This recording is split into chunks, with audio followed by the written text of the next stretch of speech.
Hey guys, here's the gear as usual for Austere August. You can see my dripping brush there. I just pulled him out of the water. He is the B13 as usual for this month. B13 knot, a finest badger knot from Declaration Grooming, handle, Dogwood handcrafts, and Briar brushworks. And I often choose a badger brush when I want luxurious comfort. And this is one of the top go-tos for me. If you don't want to try to afford a Declaration brush, also, each Declaration batch changes. And so while I like the 4, I like the 13 a lot, I like the 9A, a lot of those numbers in between have a lot more firmness and I don't care for them as much.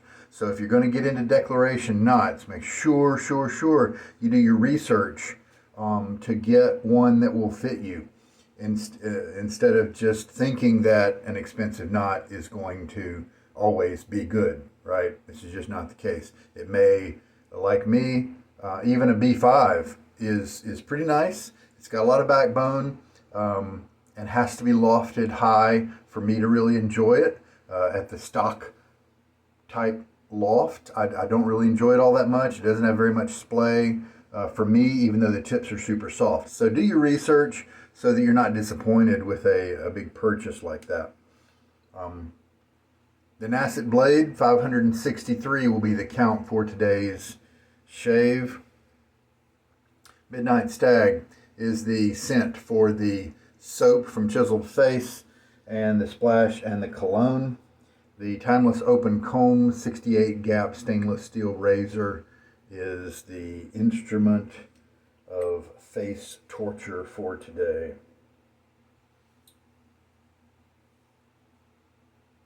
So yesterday I used showing you the blade. Yesterday I used a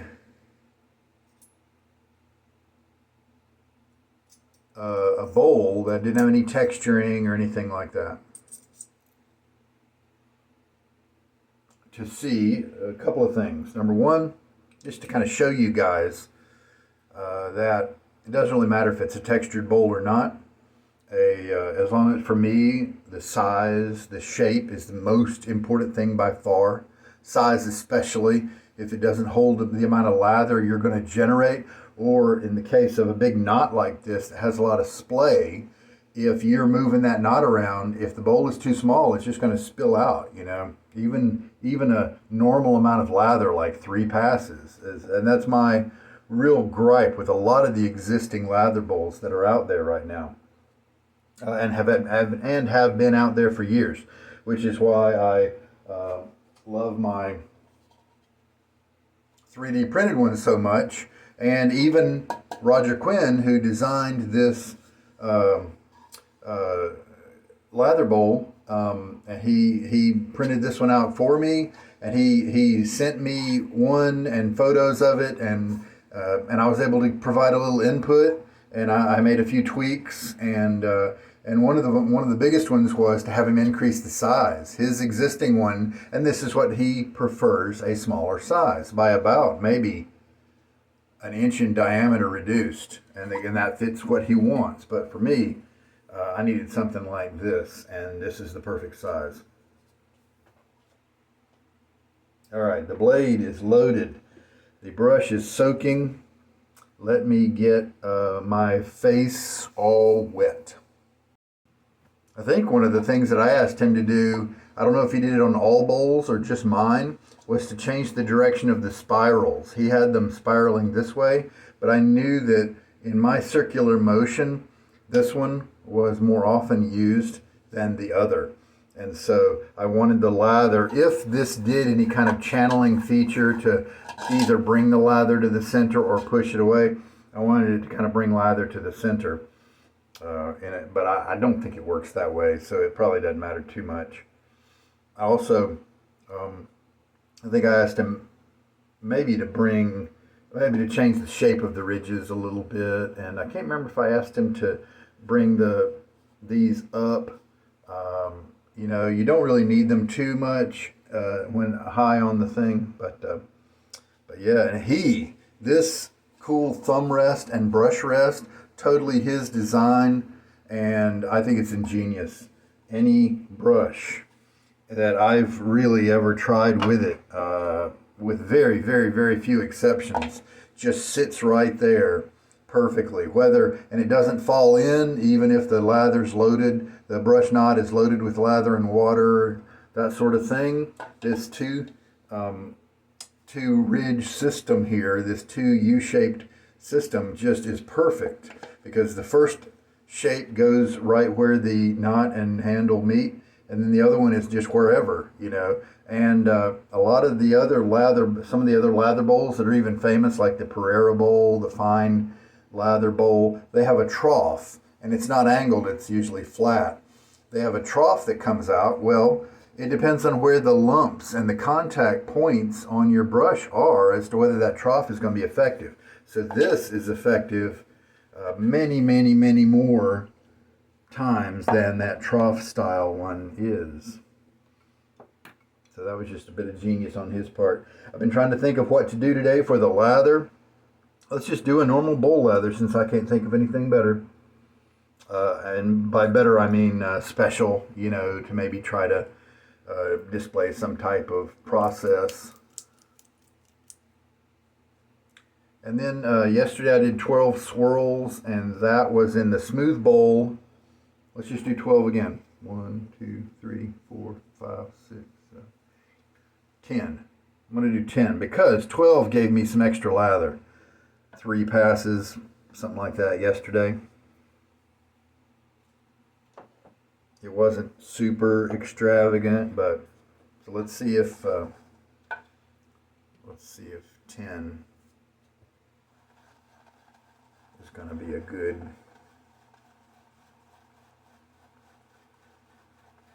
load time.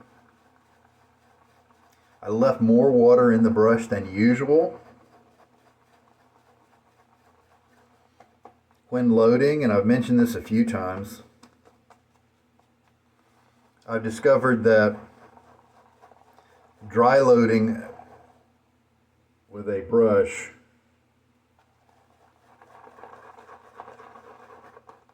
can definitely not pick up soap quite like a lightly wet brush.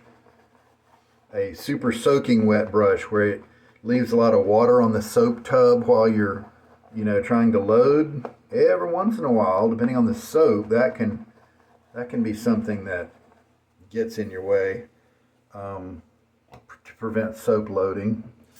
Now, if you like that, then all you have to do is just load for longer, right? I am going to whip out my jigger. This is what I've used for a very long time. I haven't used it in a while. Need to clean it out. I use it to track the water I've added, and I don't use it for the purpose of how much water am I going to put in it. Rarely ever do I do that. What I do is, and this is my spare one, so I used to take a Sharpie and put a mark right at the 40 cc's, I think is 2 tablespoons, something like that. I used to track it in milliliters. That's what I used to do, because it's easier to, instead of saying like 1/8 of a teaspoon, it's just a whole lot easier just to go by the number. Now, what I have here is now the ability to just pour, and I'm going to do that, just pour a little bit of this into my lather bowl, maybe a little bit more. And so now maybe we have poured about half of it in there. And so at the end of the shave, you can just look and do subtraction on your little jigger there, and you will know how much water you used. And so you can write that down, especially if you're having lather troubles. I've always kind of advocated that as a good technique, because knowing how much water you put in it, eliminating variables, is going to help you to get to consistent lathers more quickly. And then once you kind of know what the lather looks like when it's hydrated, like what you might want, Then you can ditch the jigger and just like I have been most of the month, get a little stream of water going and just add it when needed, you know, that sort of thing. Now, some of you guys, I know there's at least one guy out there, he brings his water into play with a dry brush, and so he calculates everything that way, maybe scoops his soap with a little quarter teaspoon measure or something like that. And that's cool from a scientific point of view. For a consistency point of view, he is just going to get very consistent lather starting with those same variables all the time. And now, because I added so much water, I didn't add a little bit at a time. I now have a lather that's pretty much ready to go. Throw a little bit of water on my face.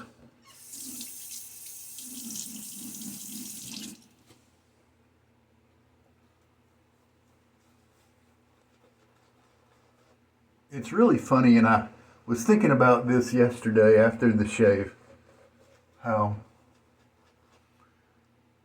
if with this soap base, because it doesn't really get creamy when it's really hydrated, doesn't stay creamy. It's only creamy if it's kind of too dry. At least that's the way I see it. And it will throw little bits of lather off. And the funny thing is, it kind of does it no matter which way you go. If you're a little on the dry side, I guess it probably doesn't throw lather if you really have a thick, pasty lather, because that stuff just holds together, right? By nature, it's just so dense that it's going to hold together. But if you start adding water, then even if whether you have too much water, it'll fling off. But if you even if you don't quite have enough water, it'll still fling off because they're kind of dry bits that are held together by air. And so it's funny how this particular soap will generate a lather that kind of flies off the brush at kind of almost every stage of the process. All right.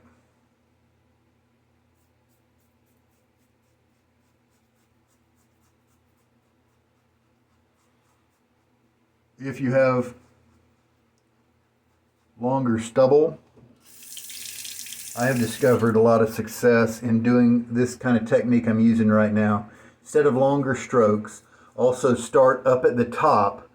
Wherever the hair starts to grow and points away, start there. Some people, their hair on their face actually grows sideways and it may grow toward their ear. And so if that person had 3 days of stubble to shave off, they might start here and do the small strokes going toward your ear like that instead of me. Mine grows from north to south, and so I do small strokes like this. And that way you're always coming and hitting the root of the hair first, and you're not really cutting away at the shaft, which is going to then give you a tuggy feeling. Man, that was a, you know what may be? I didn't take a super long time to make sure the lather was all mixed properly. And so while in one sense it looks like it's a good consistency, the brush may have a little extra water in there.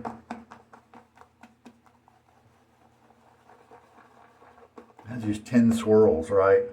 And I don't have a lot of excess, so 10 may be about right.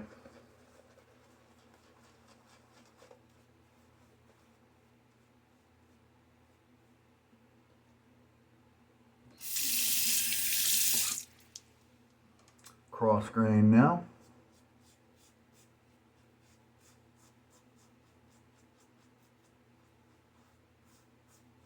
So as opposed to when I was telling you about the strokes to kind of avoid a tuggy feeling, come at it from the the root side, kind of shave the way the hair is pointing,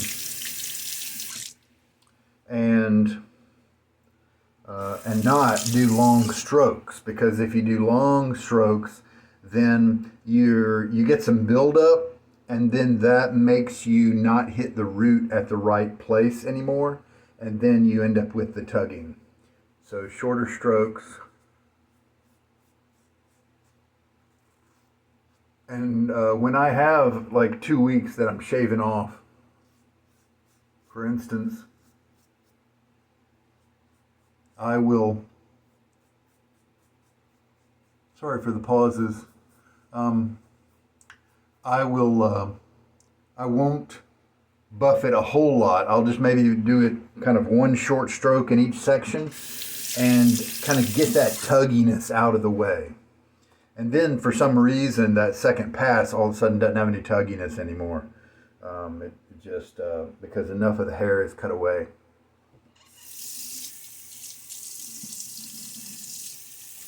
So that was pass number 2.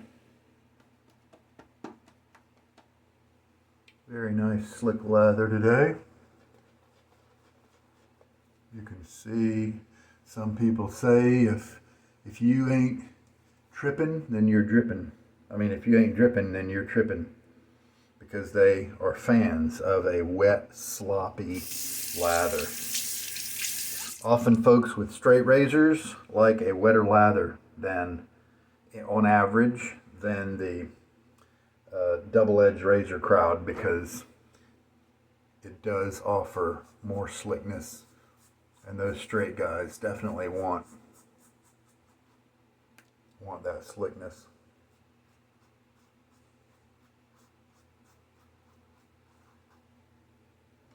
My friend Greg raised a question. He's doing, I think, a straight razor shave for, every day in August, and he raised the question of,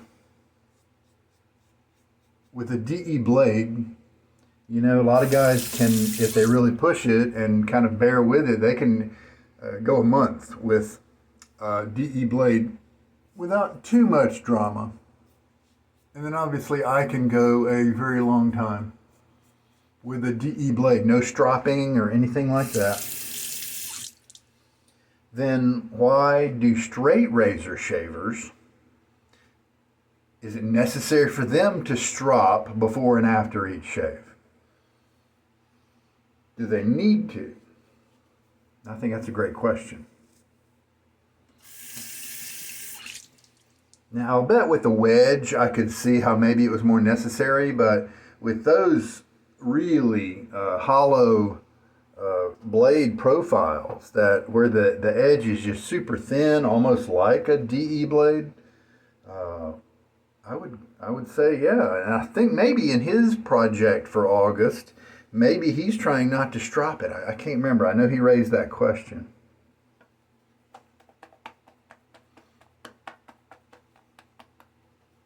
I know it does condition the edge. It kind of polishes the edge a little bit, aligns the teeth, something like that. But I thought that was a interesting point. This is a very wet lather. It's just flying off everywhere. And that is why I'm enjoying a nice slick razor here with very good face protection. Skin's not irritated.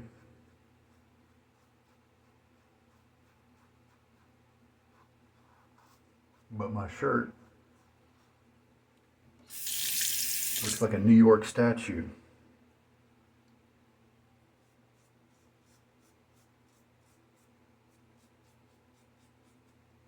For you guys in the UK, Nelson in Trafalgar Square, shall we say that?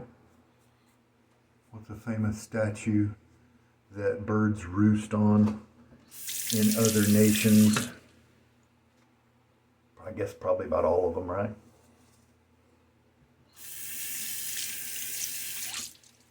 I think it's pretty neat how in the recent Olympics they put a little piece of the Eiffel Tower in the metals. That's kind of neat. It's definitely a structure that has its share of pigeon poop on it, right? All right, let's maybe do one more pass after a little splash of water. Nice, cool, room temperature type refreshing water that I use for rinsing. And I definitely don't use, and look at that, finally, I have very little soap left at the end of the shave. It took me most of the month before I finally dialed it back enough to be good and conservative and not have an extra 4 passes of lather, not have it be wasted. Now, one thing that some people do, especially a lot of the old YouTubers, they'll go through and kind of pull out that extra special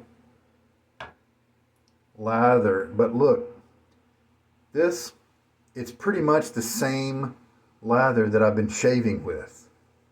You can see it move.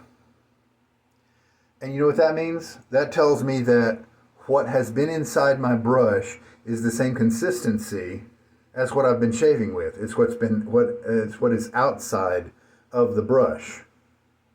And that's good, because why save the good stuff for the very end? You need that really slick good stuff in the beginning part when you have more stubble.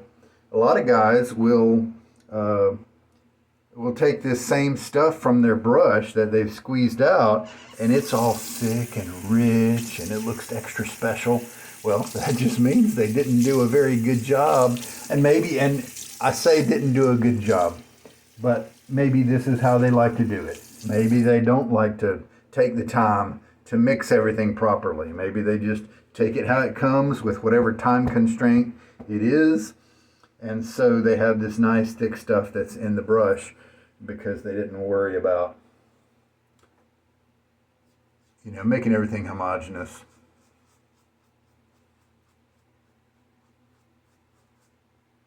So if you do get a different kind of lather from your brush, if you squeeze it out at the end of the shave, then that tells you something about your mixing. If it's very different, then that means your mixing is, if you want it to be more consistent, mix for longer.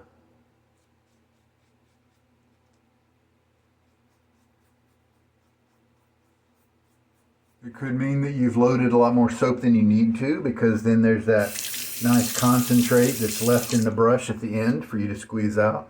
Or maybe you like that extra little bit of nice creamy goo at the end to kind of polish off your shave.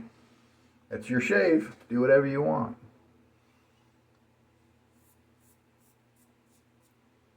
And yeah, I've got some nice slickness, kind of secondary slickness all over my skin here, so that's good. In case I need to go back and, touch up an area. Is this razor too heavy? I had once the barber pole handle that's a little bit longer, maybe 110 millimeters, and that one was too heavy. But all the rest of them I've got that are kind of this length, this standard length from Timeless, which may be about 80 millimeters, all those they kind of feel heavy when you're holding the razor, but in the shave, nope, it feels perfect.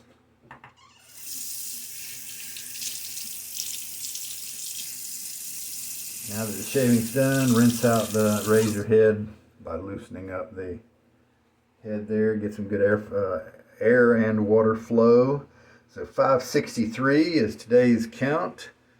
I'm going to rinse the bowl and the brush out and my face. And the splash gets less and less as the uses go.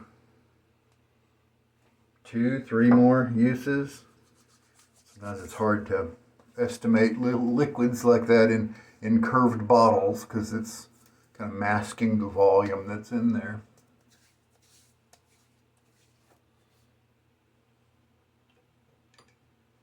And then we can check, like I was talking about before, the end of the shave. Looks like we used about 21 milliliters of water for that.